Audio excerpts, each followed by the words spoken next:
Breaking news is in, and we have a trade update around Zach LaVine and the possibility of him being moved to the Milwaukee Bucks. We're going to be talking about what this means for the Chicago Bulls and if they are in fact going to make a trade. This is your host, Rico Greenhowe, and you have found yourself on another episode of Bulls Digest. And so today we are looking at the most recent trade update around Zach LaVine. This report comes from Evan Sidery of Forbes, and he's also an NBA insider. And he is essentially saying that the Chicago Bulls have emerged as a team that might be involved in a possible Jimmy Butler movement. And so here is exactly what Evan Sidery had to say. And so it looks like the Chicago Bulls have emerged as a team that could possibly go ahead and get involved with these teams to move Jimmy Butler. We know Bradley Beal did play with Billy Donovan back in college, you see right here. But more importantly, in this deal, essentially what I guess I'm seeing, or what was explained, is that you would see Zach LaVine go over to the Milwaukee Bucks. You have Bradley Beal, who would be going to the Chicago Bulls. You have Jimmy Butler, who is going to be going over to the Phoenix Suns more than likely. And so there would obviously be another team involved in this, a lot of moving pieces. And so let's start just with how this deal could possibly get done and why, the Chicago Bulls would maybe want to jump into this. As you see, it would be some draft picks involved. And so with the Suns, they just made a trade with the Utah Jazz just, I think, a couple days ago. And in this trade, the Suns sent over their unprotected 2031 pick to the Utah Jazz in exchange for the worst picks from the Cavs in Minnesota in 2025, all of these being first-round picks. The Cavs, Minnesota, Utah in 2027, and the Cavs, Minnesota, Utah in 2029. Meaning that the Phoenix Suns are getting first-round picks back, but they are getting the worst draft selection in those years. And so with the Utah Jazz, they get an unprotected 2031 pick. And so you would ask, why would the Utah Jazz do this? It's because they are probably more than likely betting on the fact that the Phoenix Suns are not going to be good by 2031. Who knows what's going to happen to Kevin Durant? Who knows how the Jimmy Butler situation would work out if they do find a way to get him via trade? And then also, too, who knows what's going to happen to Devin Booker as well. But anyway, that's just clear speculation. That's kind of what it looks like, from the outside. If you're thinking, okay, why would they make this move? Because it looks like Phoenix is basically getting the draft capital necessary now to entice a team to take on Bradley Beal and his situation and his contract situation, which we're going to talk about here. And so it definitely moves the Phoenix Suns, I think, one step more closer to getting Jimmy Butler, because we know you're probably going to have to get the draft picks definitely for a team to want to go ahead and ship him off. Then also, too, with Bradley Beal, I just talked about this. This is something that you're definitely going to want some draft capital back if you're taking on Bradley Beal's contract. Another team maybe to watch for that could be involved in this deal. I've heard maybe the Raptors, they might be a team that might want to go ahead and help kind of, facilitate something here. They do have a contract like Bruce Bowen. Pat Covington is a name that you're definitely going to want to, definitely take a look at, because he would have to be moved to really help Milwaukee in their situation as far as the aprons and being able to move players that way. But the bottom line here is that when you look at Bradley Beal coming to the Chicago Bulls, and I'll talk about my thoughts on this after, just breaking it down. You have him coming in at 31 years old.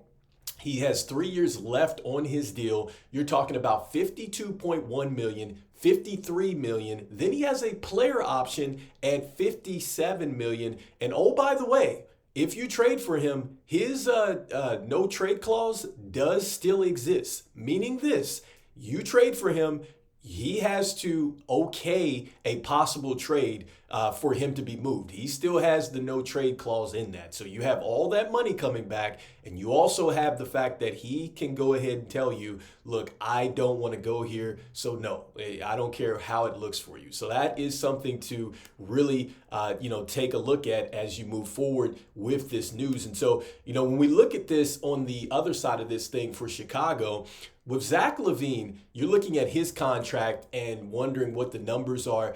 $43 million for him. He has $45 million. He also has a player option at $48 million. Keep in mind, there is a little bit of a trade kicker that is going to be involved into this situation. But, for the Bulls, if they were to do this and move on from Zach LaVine, we have heard via rumors, we don't know, we're not in the front office. And again, we have to take, everything with a grain of salt, but that they would want some first round picks for him, right? And so clearly the Phoenix Suns have made the moves to get some first round picks now. They can definitely move some picks.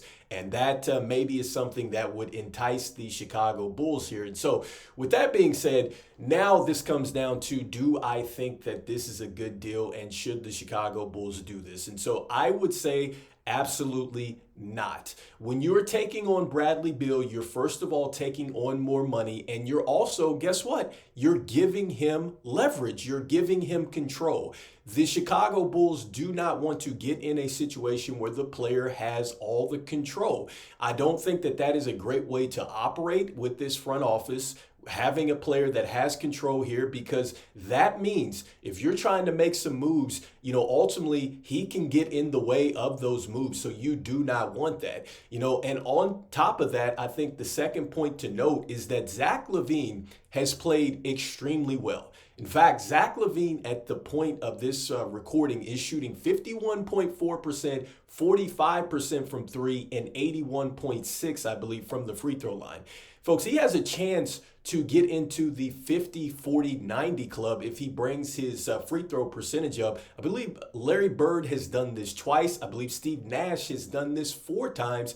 And look, man, those players have gone on to be MVPs. And I'm not saying that Zach LaVine is going to do that, but this just lets you know how good Zach LaVine is playing after coming back from all these ridiculous narratives about him not being, a player that plays winning basketball and is efficient and all this stuff. Like, Zach LaVine is playing very well. And the way that Zach LaVine has done it, in all honesty, I think one of the narratives out there were like, hey, could he play basketball for your team, and would he get in the way? And I think he's answered that narrative. He can clearly be the second, third best option on your team and still be effective. I think that that is exactly what he is showing. And so I said this in yesterday's video, whatever happens to Zach LaVine, I really think that it's going to help him down the line in his career, because him being able to make this adjustment, I think is going to be huge. And I think it's huge for the Chicago Bulls, because now,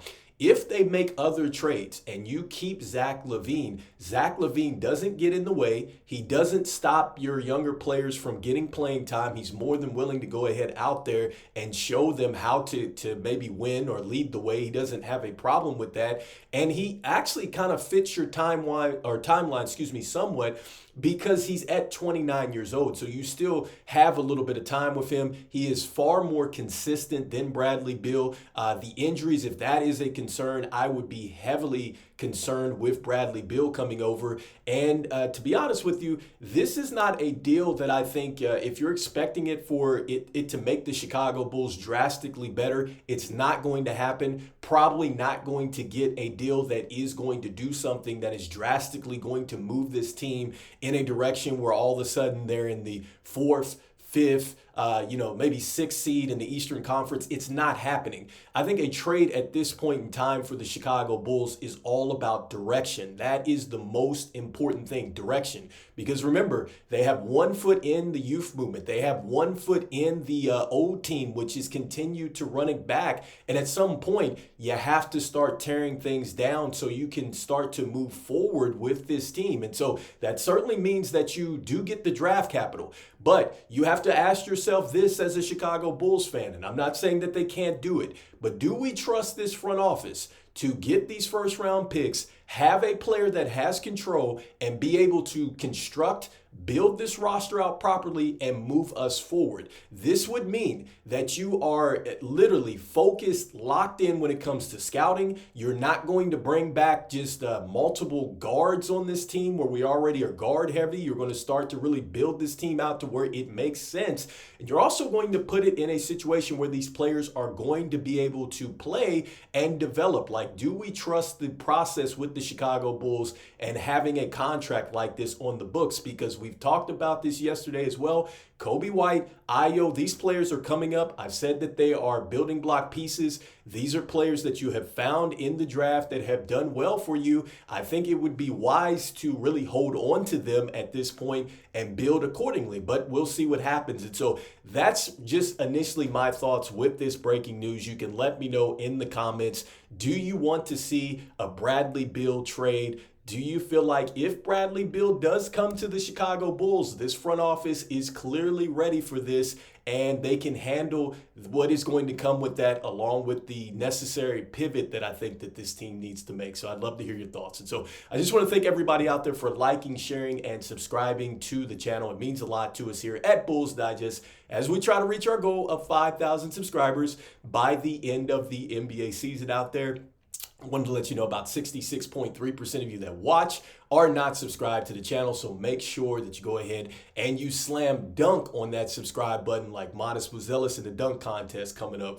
All right, guys. And so anyway, like as I've always said before, I can't get it out, but the Chicago Bulls seriously have to have a plan. No matter what they are doing with these trade talks and things like that, it has to really make sense. And just, I think with this deal, you're really putting yourself into a tough situation with a player that has control, and you literally are banking on the fact that with this, you do get the picks that you're looking for, but you're also, releasing a player that, really you could still maybe build around and maybe transition with. And so do you want to go ahead and pick that path? I don't know. The Chicago Bulls need to pick one that makes sense and gets us out of being in these play-in situations. So anyhow, let me know in the comments. And as we always say, even though the Chicago Bulls team is just a head scratcher, I'm still saying go Bulls, and I'll see you in the next one. Peace.